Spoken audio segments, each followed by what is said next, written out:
Good evening, folks. It's Jeff McNeil with Coast to Coast Outdoors, episode 13. Tonight's episode, we are speaking with J.R. Lucas, the camouflage tech and default president of Aspen Grove Outdoors. So, without further delay, I'm going to bring J.R. on. And excuse me if you guys see some static on the green screen, something new for a change, and I got to update a little bit of lighting. So bear with me on that. Without further delay, I'm going to bring JR on the show. Hey, JR, can you hear me? How's it going? Not bad. Can you hear me? Yeah, I can hear you. Can you hear me? I can hear you. Welcome to the show. Awesome. Thanks for having me. No worries. There was a couple of technical glitches for yourself and me, obviously, before the show started. But that's the joys of doing things live, I guess, eh? So tell me a little bit about Aspen Grove Outdoors and the camouflage aspect. How did you guys get into that business? And I know you're the default president, so maybe you can elaborate a little bit on that as well. Well, I'm the default because it was my idea, and I'm the only one that's stuck with it through the years. So at times I've been the only member, and currently I'm the only member of the company. But we started the company in 2014. Well, I started the camouflage in 2014, and then we built a company around it in early 2015. So the actual company itself has only been around for 5 years, but I was doing camouflage in 2014 before that. So Okay. and we got into camouflage just to kind of make Canadian camouflage, that we weren't content with the American camouflage. Like it does work in some places, and I'm not trying to bash it, but we wanted something more Canadian for the Canadian hunters and huntresses. Gotcha. Must be having a bit of a connection issue on your side. You're a little pixelated and grainy there, so Maybe it's the light.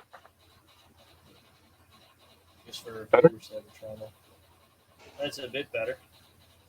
Yeah, so you're, I guess you're the biggest in the Canadian market per se. Yeah, So I'd say so. how many lines of camouflage do you guys currently have?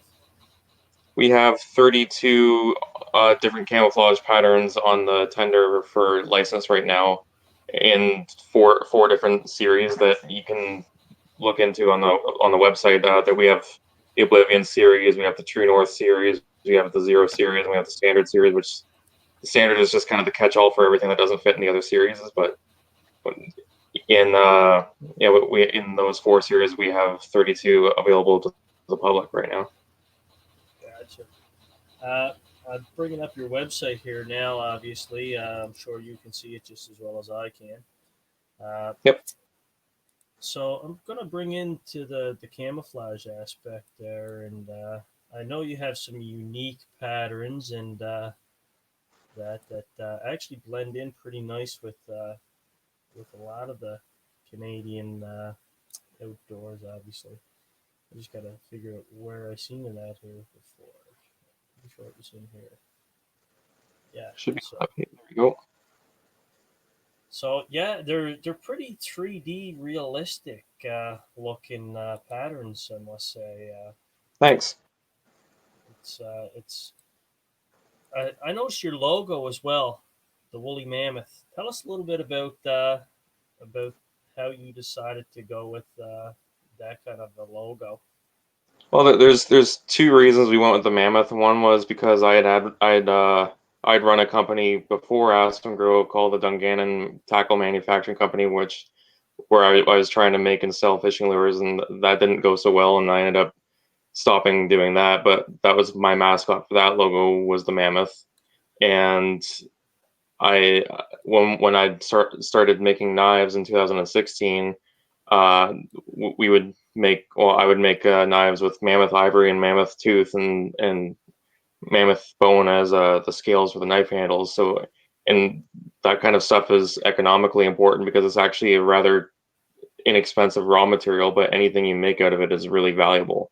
So it was economically important to me while I was making knives. So I thought, in honor of that, I'd make it the mascot of the company, and also I have the mammoth skull. So there's Nice. yeah. Uh, so you've got a number of patterns, obviously. Yep. So when did the company get off the ground or start? Tell us a little bit about. I know you touched on it briefly there. What was the date that the company had started, Jr.?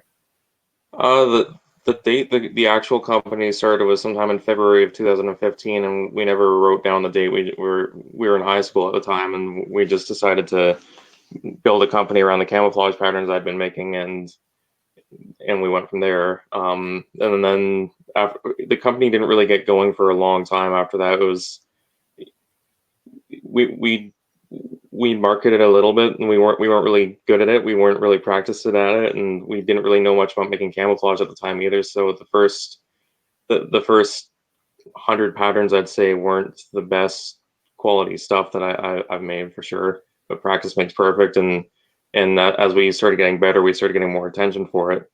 But also because in 2016 the company as a company disbanded, and I'd started up a different Aspen Grove Outdoors company in 2006, like at the end of 2016, where I made knives, and it was completely different than the original Aspen Grove Outdoors company. But I kept the name, and I registered the name and everything, so I became the owner of that, and I did that for a couple of years. But then, as we started expanding on the knives, and I became more popular as a knife maker, I tried to expand the scope of that company back into making clothes, and which led back into camouflage. And I never stopped making camouflage, but it was for a while it was a dark horse. It was something I did, but I didn't do as a business for a while. It was just something I kept doing to practice.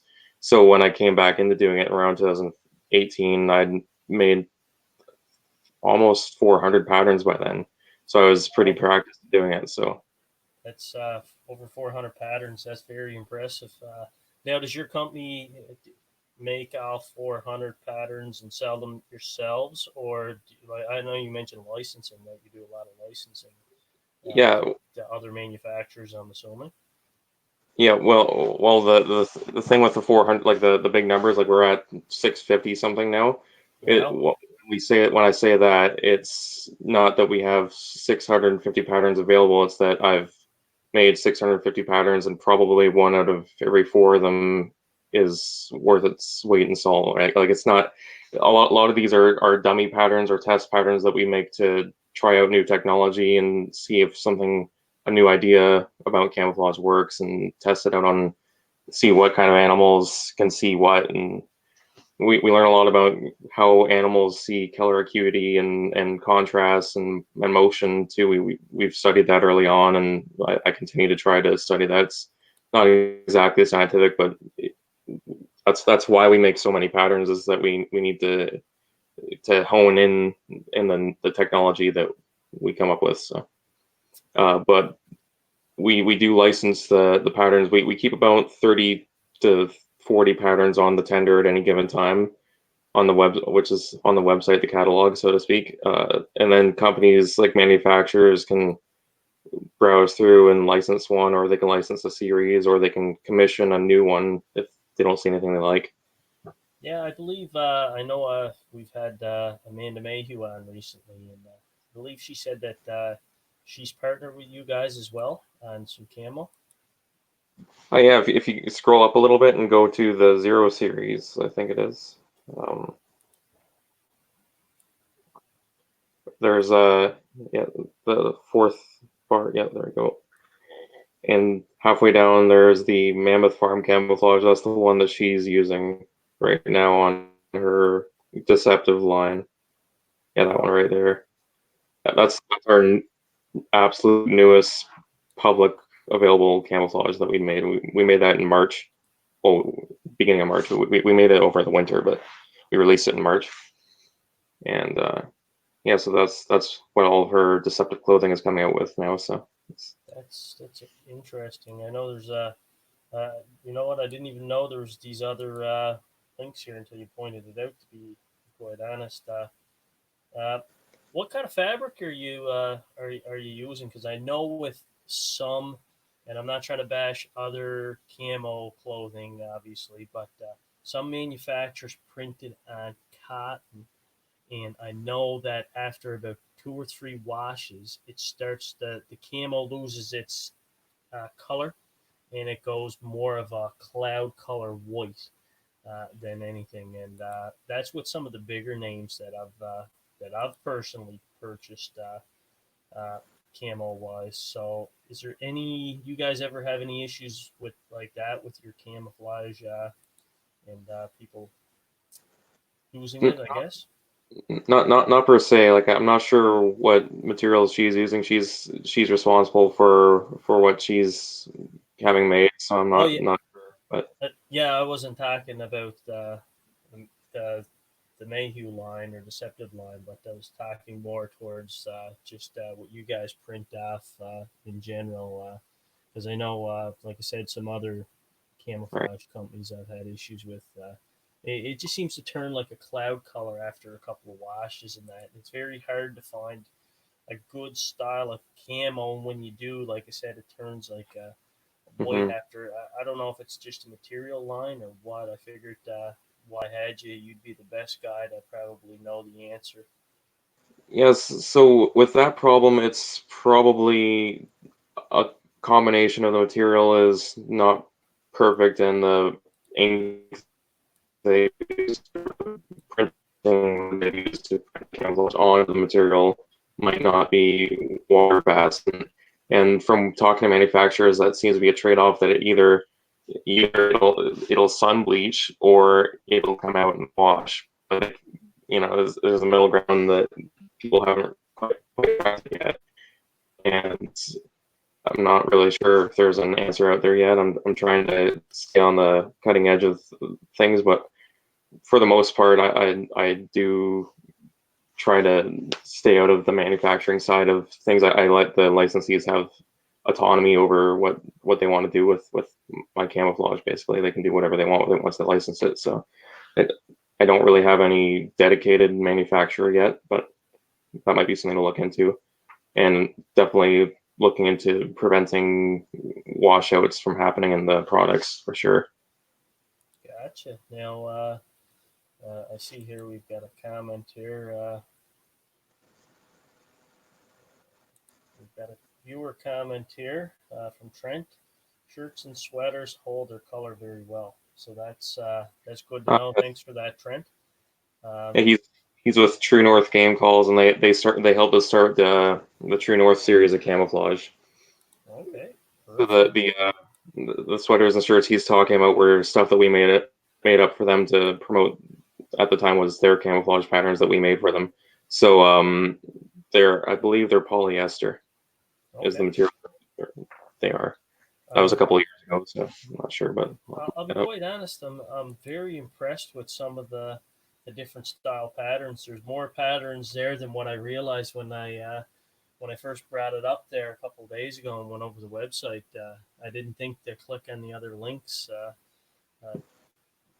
I have no idea why I didn't, obviously, but I'm gonna have to work on making the website a little bit more user friendly, I guess, because so it's not that bar isn't always obvious. now, now, Jr. Do you guys, do you guys sell direct off your website or ship worldwide? How's that work with you guys?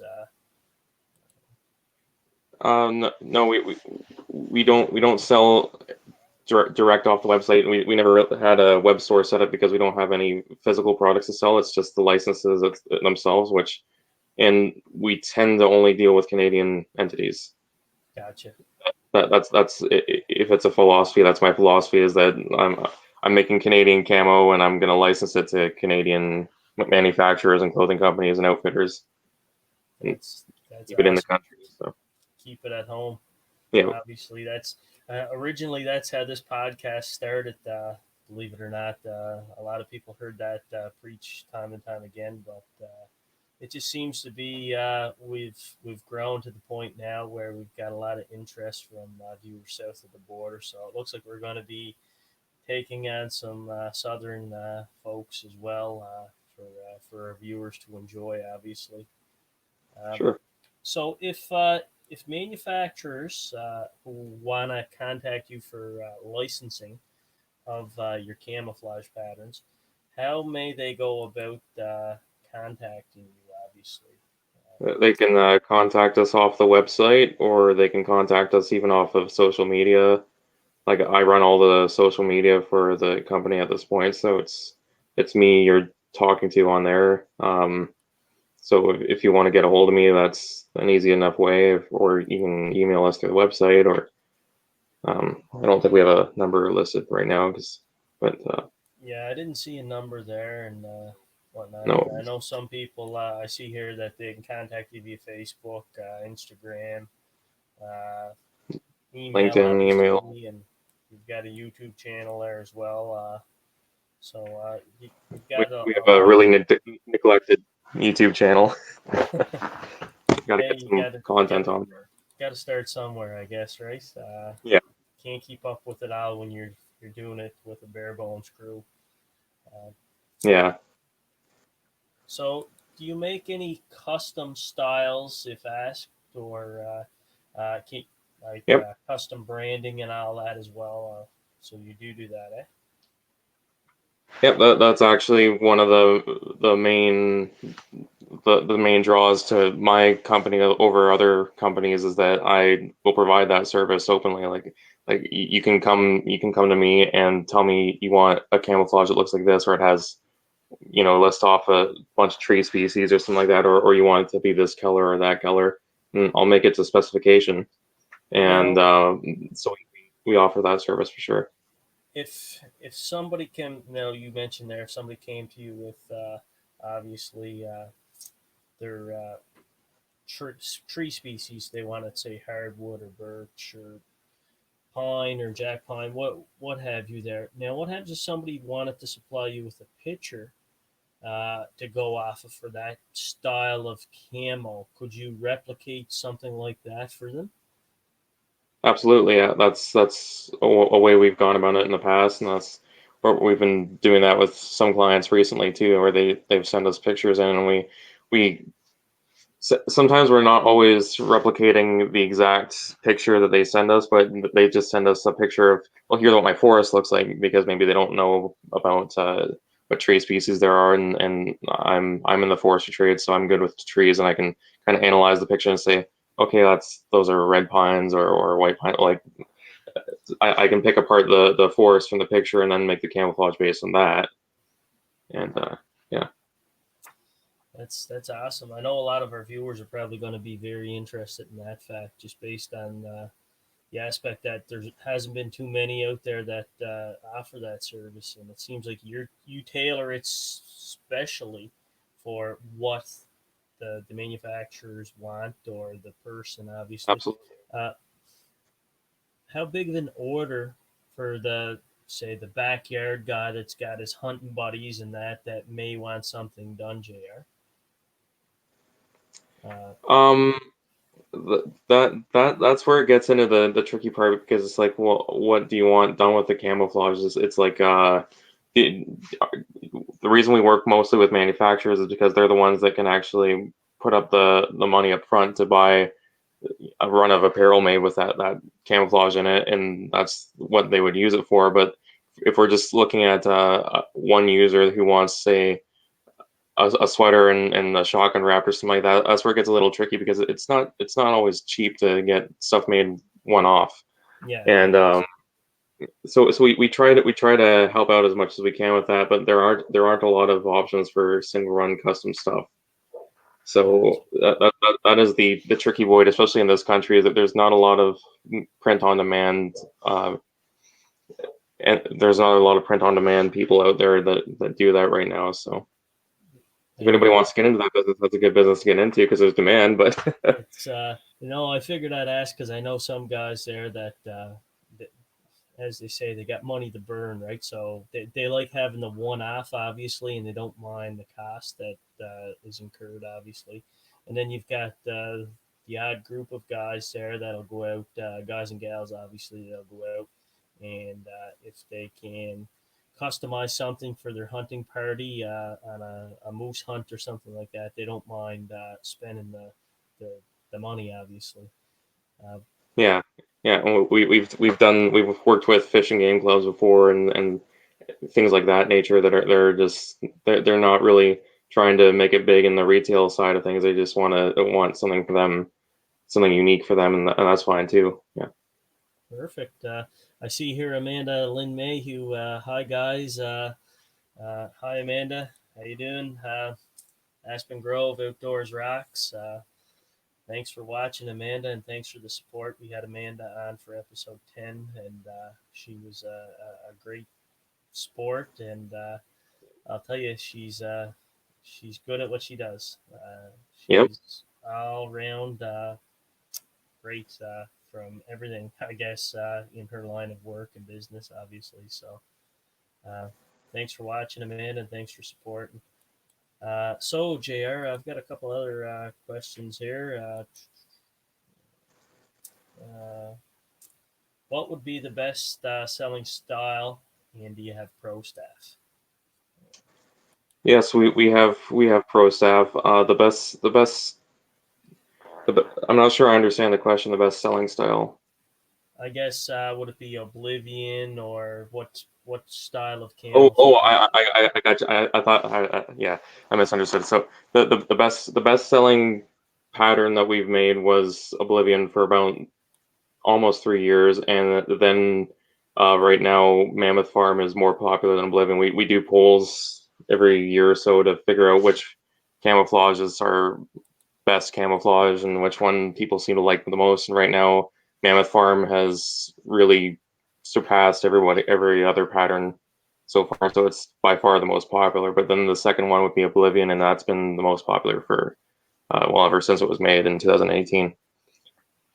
Yeah, that is a very I must say, very nice camouflage. I brought it up there just again for the viewers that are just tuning in there to check it out as well. Uh, yeah, it's oh, you have one there. Perfect. Yeah, I'll go big old shirt screen. made up in it. Awesome. Now, JR, have you tried to get any contracts with the Canadian government when they do up their tenders? Just throwing that out off the top of my head because your work No, is pretty good and pretty unique. So I'm sure that it wouldn't be difficult for you to reach into that market, obviously. no, we haven't dabbled in that yet, but we could, I guess, sometime in the future do it. The thing is all of our efforts to study camouflage have been geared around game animals of some sort. We're not really trying to figure out what humans can't see, but it wouldn't be too hard to slide into that side of the business because it's like we can see with our own eyes what we can see, so it's a little easier to test than trying to figure out what a turkey or a duck can see or can't see, right? That's But true. Yeah, so I guess you've got yourself and a number of other people employed as well, eh? we only have one employee. We have a model for the catalogs, and then we have a bunch of pro staff. I think there's a page on the website for that too. And we have, is it 10 or I think we have 10 pro staff right now, and Okay. we try to get people across the country in general. But we every time I've looked for pro staff, we get the most response in British Columbia and Ontario, so that tends to be where most of our pro staff are from. We have one in Saskatchewan too right now, I think. So yeah, we have a good spread out. Wow, that's That's wicked. I know uh, with that, a lot of people from BC and Ontario that do well. I don't know so much about BC, but Ontario obviously for turkey hunting. Is there a specific style of camouflage you have tailored for the turkey hunters out there? Because I know a lot of our viewers and in Ontario, obviously, turkey season is still going on and elsewhere. So a lot of our viewers in that tend to look at trends, I guess, that are specific to what they're hunting. Or harvesting at that time for camouflage. So I don't know if you have a specific one for turkey hunting or if you don't. We do have some camouflage that are good for turkeys for their eyesight, but the question with camouflage is more where you're hunting than what you're hunting. Like you want to get a camouflage that is good for the environment you're in, but you do want to get one with it in mind of what you're hunting, because some camouflages, like for example, Oblivion, is actually rather bad for turkeys. Like we've tried testing it on domestic and wild turkeys before, and they see it pretty easily, actually. So even though it works well on most other game animals, turkeys have really good eyesight. They can see that kind of camouflage rather well. But other higher contrast patterns do fairly well. We have a forest pattern that seems to work well on turkeys. We've only been testing that for about a year, but that one works pretty well, and it's a conifer pattern. But you wouldn't want to wear that out in, say, a farmer's field or a fence or something like that, where it's mostly brown, because the turkeys will see the green really easily because they have really good killer vision. So it's kind of complicated, I guess. Gotcha. You know what? It's interesting to learn about the different styles. Obviously, where I hunt, it's mostly hardwoods. Believe it or not, when I do get out, so it's relatively easy, I think, to hide in the hardwoods. Yeah. Especially when you're in a tree stand anyway, and you're sheltered or ground blind. So but I've always worn the camo on top of things. I know we've got a viewer comment here. Gerald, do you guys know where to get an either duck call? Is it an otter duck call? I'm kind of confused here on that. Oh, must have been autocorrect. It might be eider, That's what I'm like that. thinking, an eider duck call. Yeah. Uh, I guess it depends on where you're located. That would Yeah. be. I don't know any makers of eider duck calls myself. Uh, I know a lot of guys use electronic calls when it comes to that, and they can play it from their smartphone directly to through either a Bluetooth speaker or a hardwired speaker, and they run it out in their decoys and do it that way. If you're on water, some guys will use a little floating uh, uh, float to try to weave it in and do that. But as far as the waterfowl stuff goes, I know personally that's outside of my realm. I normally go to my buddy Dave to answer them, but I will check with Dave and see if we can find out. But I know a lot of guys use electronic stuff when it comes to that. It's up there. I have yet to see a handheld otter duck call, to be honest. So Yeah. unless any of our viewers have and can answer for you, chime in the comments, and yeah, I'd be interested to know. But that's something that I don't have an answer for directly, other than electronic calls, unfortunately. And same here. I'm in Ontario, so I know lots of call makers, but we don't have eider ducks here at all. So nobody makes them or wants to make them right in here. So it's just mallards and wood ducks and things of that nature, right? So I Got to can't have really the help supply and you. demand, right? Exactly. Uh, just trying to see here. So we know that you have the Facebook page, obviously, uh, Yep. and you've got the website. You've got the Instagram, all that.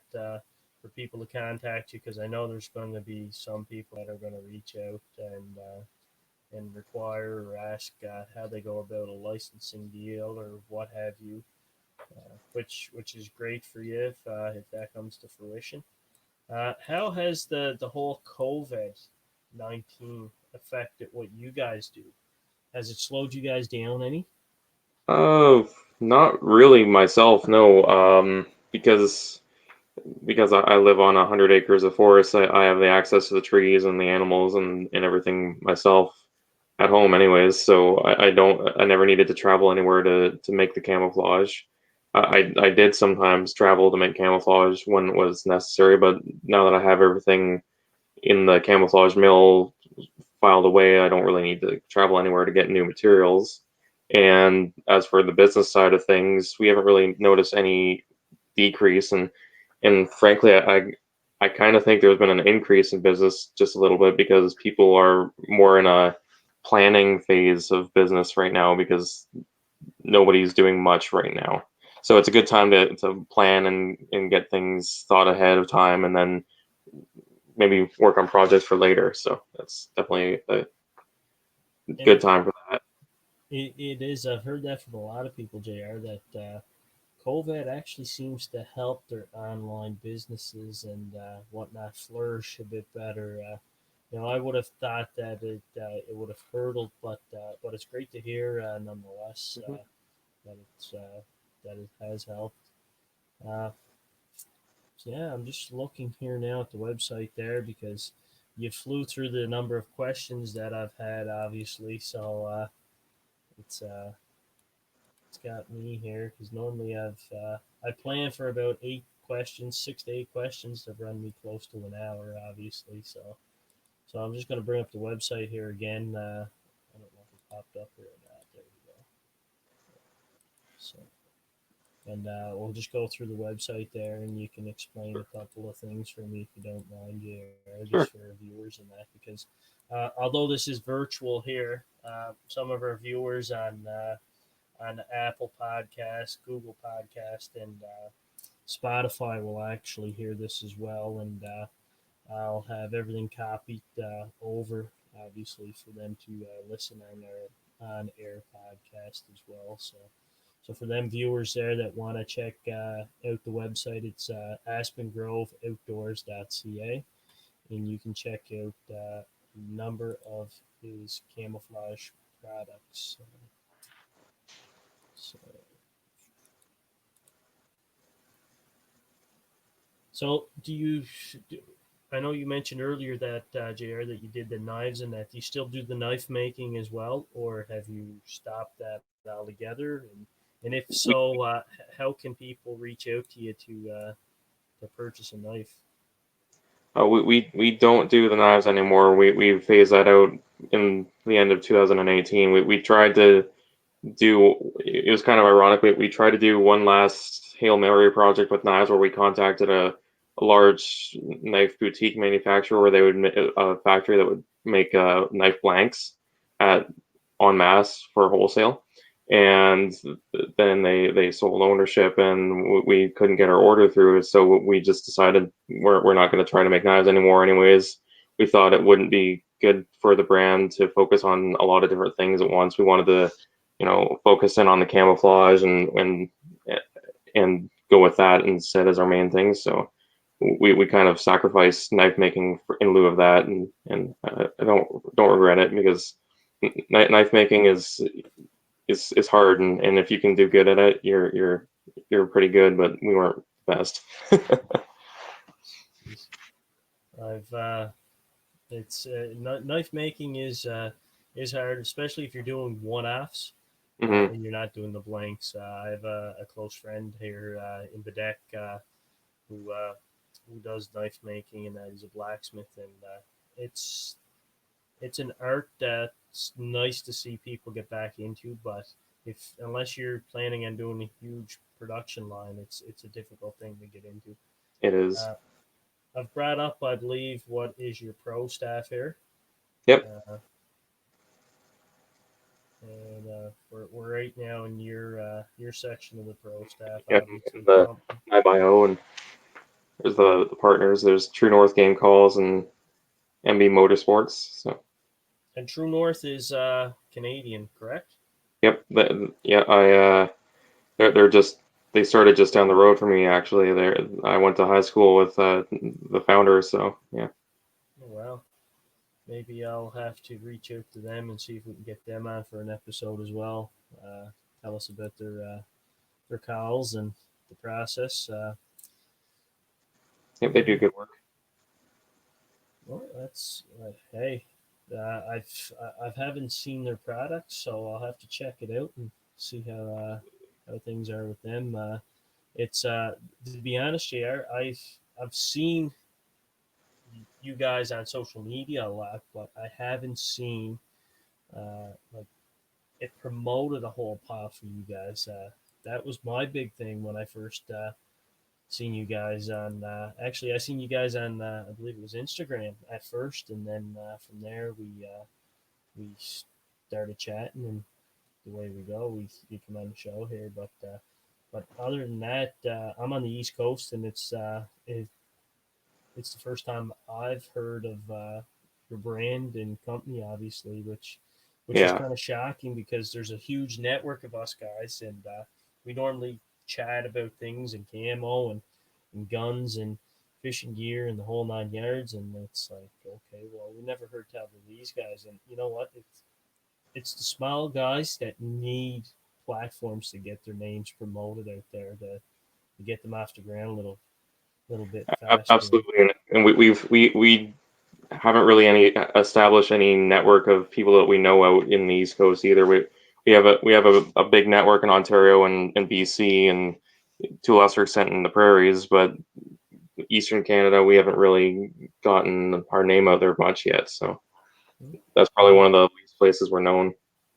Well, I can tell you this: I've got some contacts in Newfoundland and that, and here locally. So I'm sure the guys that are watching this will be interested now on how to get their hands on some of your camouflage. Because I'll tell you this: I'm interested myself now in trying to get a couple of items there to test out and see what it's like and go Well, I from know there. a guy.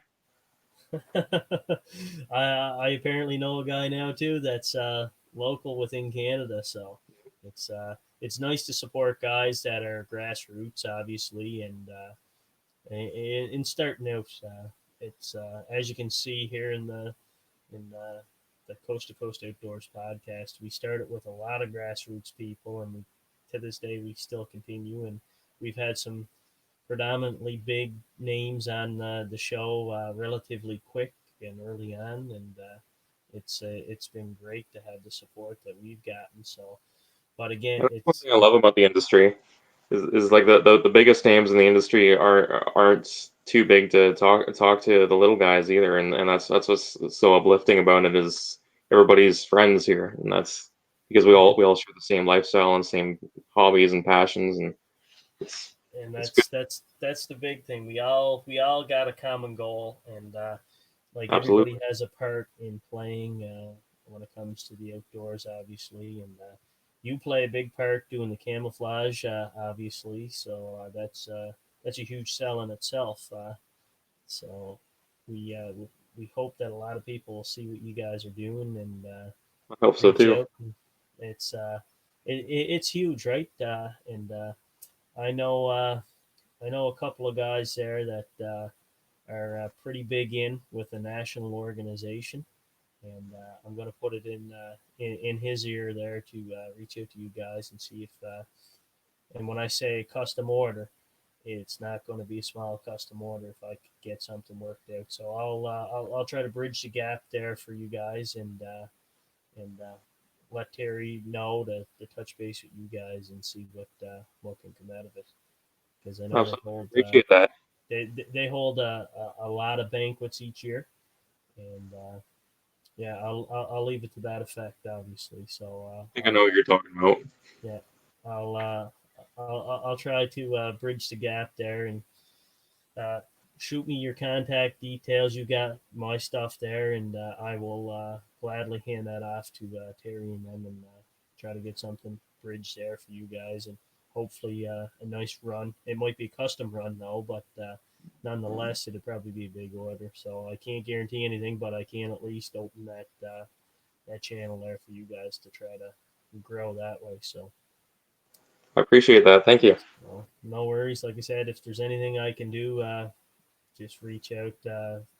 Before the podcast, I have a lot of contacts anyway, and since the podcast has started, it's growing to the point there, Jr., where we've gotten some more contacts and that. So it's working out because some contacts are contacting other people and so on and so forth. So Well, it's a good podcast. It's a good platform to be able to have a visual podcast that's interactive too, that the viewers actually get their word in, right? So it's pretty cool concept. So it sure is, and I'll let you know the numbers on this. Normally, I let the numbers run for a bit. I try to put out 2 podcasts a week, obviously, and go from there. So, what I'll do is I will keep you in the loop on the numbers of engagement. I know the engagement numbers currently what they are, but I'll save that for off air and let you know, okay, and go from there. But yeah, what you guys are doing, the number of different styles, JR, everything from where you guys started being a knife maker to what you guys are doing now with, I think you said 650 styles of camouflage, obviously, and you've you obviously you don't have that many licensed out currently, no, but still, just it's an impressive number nonetheless, obviously. And thanks. Do you want to show some of the new ones that I sent you? yeah, oh yeah, So, I've got them here. Thanks for letting me know on that one. Bear with me here 1 second. so for those watching, these are camouflage patterns that are going to come out in 2021 that are unreleased yet. They'll be on the camouflage catalog next year in January. I know I got one of your photos actually as our backdrop there for the just before the intro and the outro, obviously. So The really epic mammoth photo that we made up. yeah, That's it's for an advertisement we're working on. okay. So we should have it up here in a second. All right, Right. good thing you reminded me on that because I would have forgotten. Normally, I don't forget stuff like that. So okay,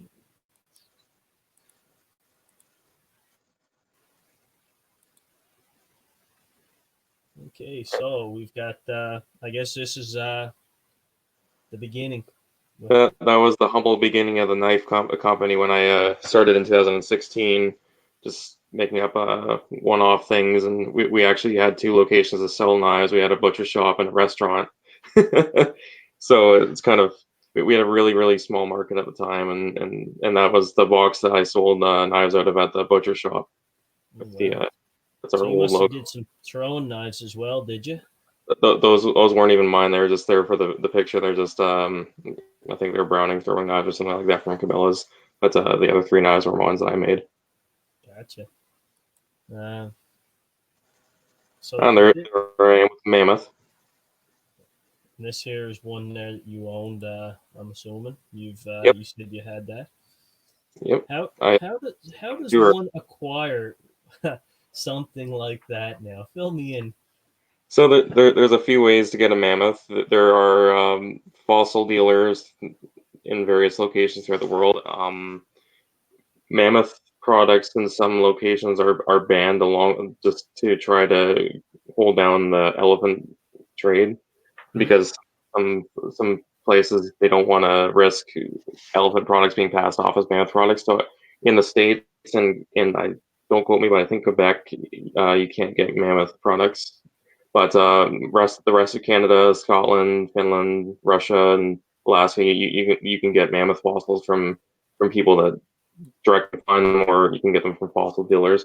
This is actually a replica, and there's 2 ways to get a replica. You can buy it from a replica maker, and there's a big one in the States, and I think there's one over in the UK too. And I made that one myself.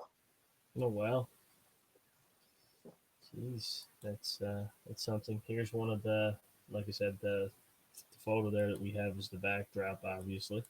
Yeah, that's the North Saskatchewan River in Alberta. I always found that ironic that the Saskatchewan River is in Alberta, but uh, those are obviously CGI mammoths that we superimpose, and there's the actual mammoth skull in the corner.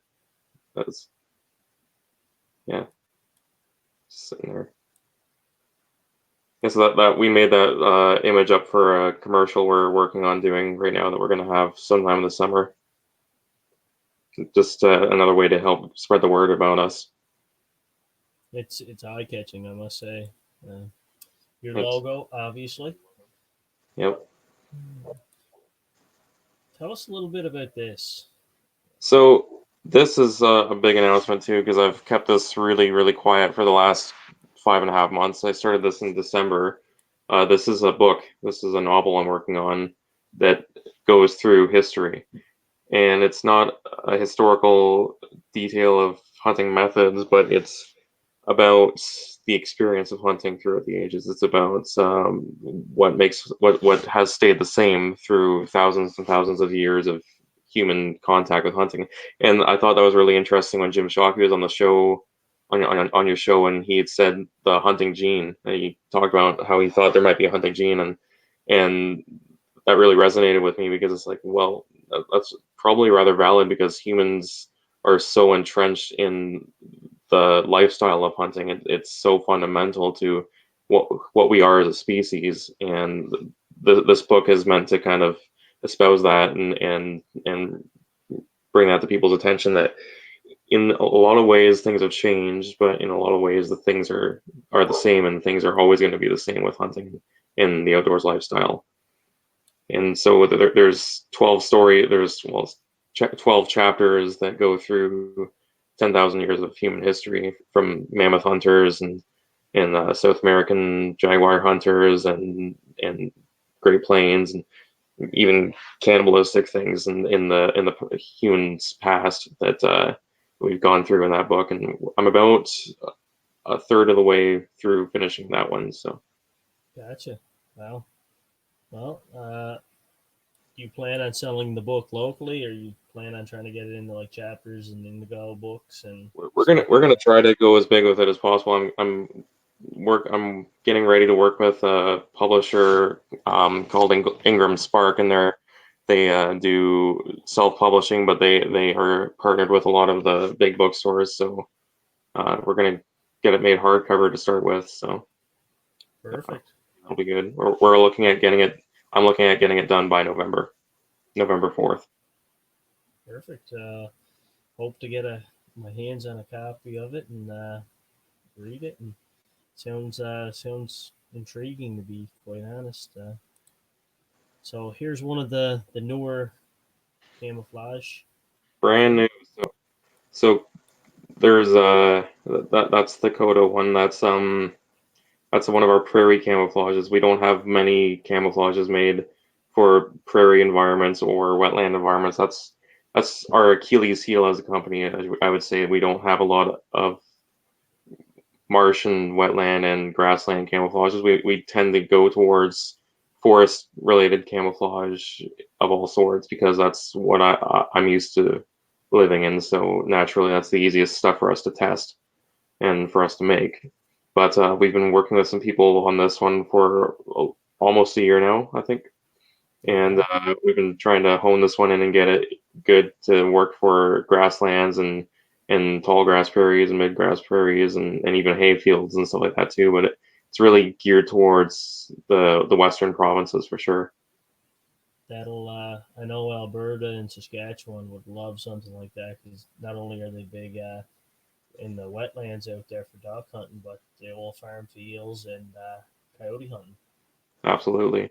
And one of the main complaints we keep getting from people that hunt in those areas is that the American camouflages are too dark. And they are. That they're made for hunting in the southeast, in those marshes and wetlands where some of the environments are a little darker and a little muddier and more wooded than our wetlands are. Like Mm. our wetlands tend to be in general, pretty marshy and open. So the camouflages from the American camouflage makers tend to be too dark for us. So this is kind of the response to that, where I tried to make a light colored one that comes off as pretty light and gold colored. So Yeah, hopefully it does well. I'm sure that's gonna suit that area very well. This one here, I found this one very unique, to be honest. It's kind of got almost like a 3D look to it, like digital pixelated in some areas, right? So Yeah, the pixely parts, it's kind of an interesting pattern that's based on our. I got a sample here to show you in my bag. It's based on this one here. So this is our deathbed camouflage, which is for ducks. It's made so that when you're hunting ducks, the further away you are, the lighter you look and the blurrier you look. And I'm not sure how well it comes across, but it's got the same weaving look. It's got net, and that's what the camouflage is basically made of. It's netting, and what the netting does is the further away a duck or a goose is from it, it looks really blurry to them, and it ends up blurring your entire shape and making you just completely obscure and innocuous. It's not meant to make you blend into anything you're standing in front of. It's not like a traditional camouflage, but so what we were trying to do is make a turkey version of that, and we were finding that turkeys, because their eyesight is a little different, we needed to still make it a little more realistic. So we had a forest floor camouflage made, and then we integrated some of the weaving into it. So it, it's kind of a hybrid camouflage, if you will. now we've got this one here. I liked. It's it kind of I find it kind of blends in also with the hardwood areas that I hunt because normally there's marshland not far from it. Aspen Grove, Grand River. Uh, Yeah, so so this is one that we named after Grand River Fowl, because they were the ones that were doing the field tests for it that when they came on as our pro staff, and we had this camouflage forever and a day. Well, not forever. We have had it since the end of 2018, I believe. So when we made it, and it just never had a name.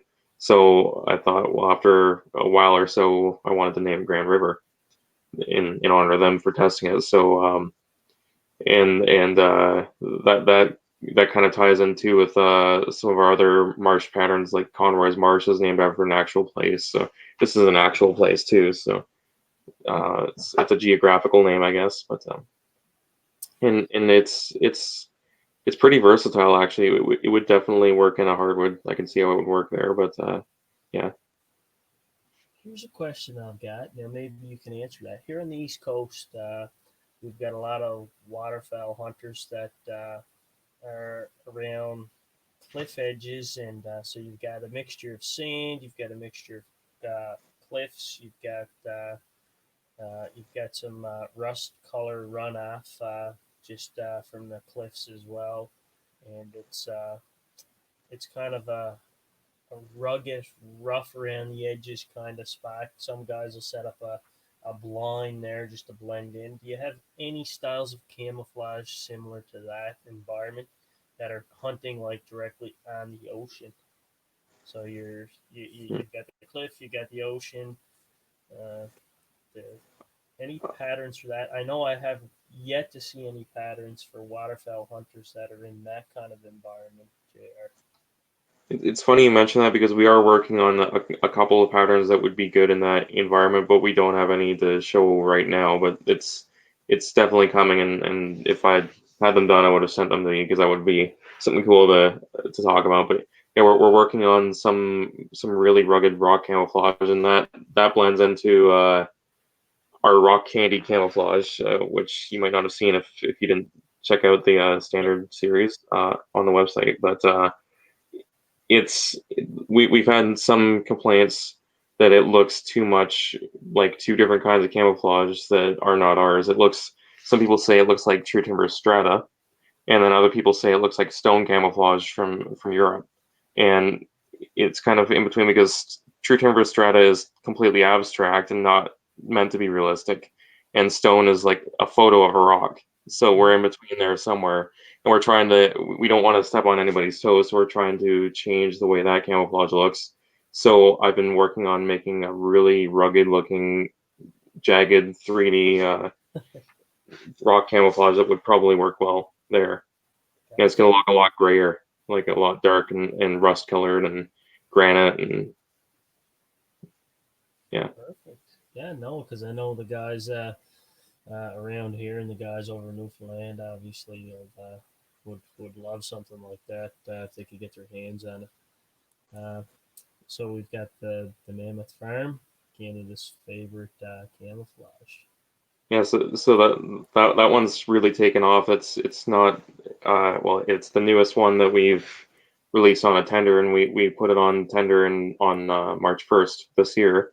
And just a little over a month later, it was decided as Canada's favorite camouflage in the series of polls. That it's kind of been it's impressed me how much it's taken off in popularity that people just really are drawn to it for some reason.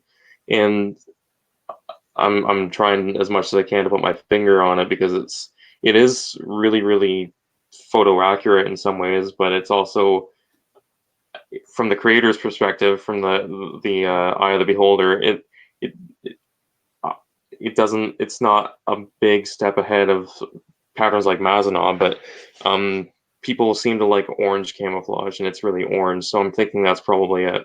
That they're drawn to the overall color of it as much as they are to the accuracy of it. It's And uh, it's a unique pattern because I know when, like I said, I used to hunt the hardwoods heavy. That that would blend you in the hardwood hunting aspect dead on. There's not a I can't see why. Uh, like you could sit in the hardwoods all day, and I think people would walk by without seeing you unless you made yourself known to be there. yeah, that's the goal. We're It's not hunters. We're just antisocial.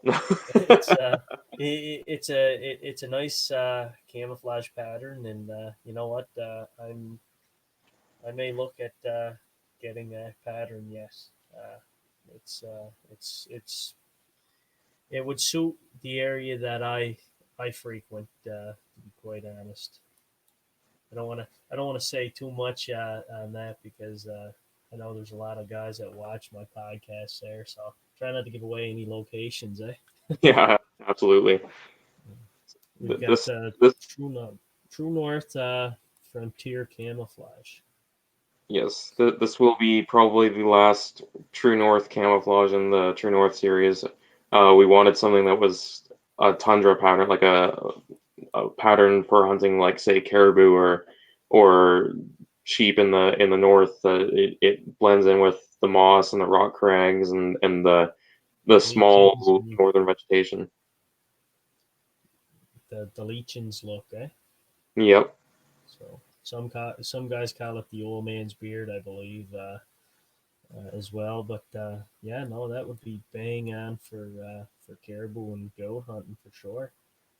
Yeah, and I don't think there's any shown in that little snippet that I sent you, but there's also wild roses in it and little periwinkles and wintergreens and things like that kind of sticking their heads out of the cracks and so it kind of there's a 3D element to it too, so hopefully it'll take off and be pretty good for that, but it's definitely not something for around here, that's for sure. That's kind of why we named it Frontier, I think. Okay, and then we're back to the knives, obviously. So for those viewers that are tuning in late or have fast forwarded through a few things, just a quick rundown on the new, I guess, 2020 or 2021 line. Yeah, 2021. 2021 line. Yeah, so if people want to see the sneak peeks, they gotta tune in here. Awesome. I like that. There's always a guest or two that bring up something that's hasn't yet seen things, obviously. So, Yeah, but yeah, Jr. No, I'm very fascinated on what you guys do, and now that I know that there's a local, well, I guess within Canada, I shouldn't say local because I'm on the East Coast and you're centralized. So, but yeah, no. For any viewers there that wish to check out your products, AspenGroveOutdoors.ca. Check them out. See see what new lines they have coming up and all that. I'm sure you guys do contests or promotional deals or anything like that, JR? Occasionally we do. We had the Great Canadian Custom Camouflage Contest in January or February, I think it was, where we gave away as a prize. We gave away a custom camouflage pattern where the winner would receive uh, basically for free. We would do the whole custom camouflage thing for them. So that's still, we're actually still working on manifesting that project, and COVID-19's kind of scuttled that a little bit because people have more things to worry about than Mm-hmm. making their own camouflage patterns, obviously. But we're definitely gonna get back onto doing that soon enough. So there should be some news coming about that soon. And we are planning another more promotional contest of some sort for towards the end of the year, but we haven't worked out the details yet. But we're definitely gonna be looking at something for that. Awesome. You know what? That's great for our viewers to check out. So stop by, check out your website, your Facebook page, your Instagram page, all that stuff. Upcoming events, new camouflage products, so on and so forth will be uploaded there for those viewers that wish. If you just want, give them a like on Facebook, a follow, same with Instagram as well, and go from there. Because there's a lot of hunters there that don't even know that you guys exist, which is unfortunate, obviously. And I hope with the podcast and that we can drum up some more sales and support for you guys, obviously. And maybe after the show is over, JR, we can have a discussion there and maybe trying to raffle off a couple of shirts or whatever. And I use you guys as a promo there as a sponsor, maybe to Sure, do a couple yeah, sure, of we can have a chat about that. to raffle off a couple of items, obviously. But unless you've got anything else you wish to add, JR, feel free. If not, we can end the episode for today. I don't think I have anything else to add at the moment. No, I'm good. Perfect. Well, with that, I'm just going to put you on hold here for a second, JR, and I'm going to do our closeout, and I will be back shortly. All right, keep your stick on the ice. Thanks. So, folks, there you have it. We had JR Lucas from Aspen Grove Outdoors. You can check them out, aspengroveoutdoors.ca. They have an extensive line of camouflage. Many of their products are tailored specifically to hunting in the Great White North, us up here in Canada.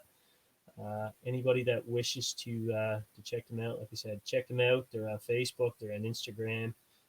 They do have a YouTube channel as well. Uh, so yeah, Aspen Grove Outdoors. Feel free to check them out. If you can, support local when and where you can.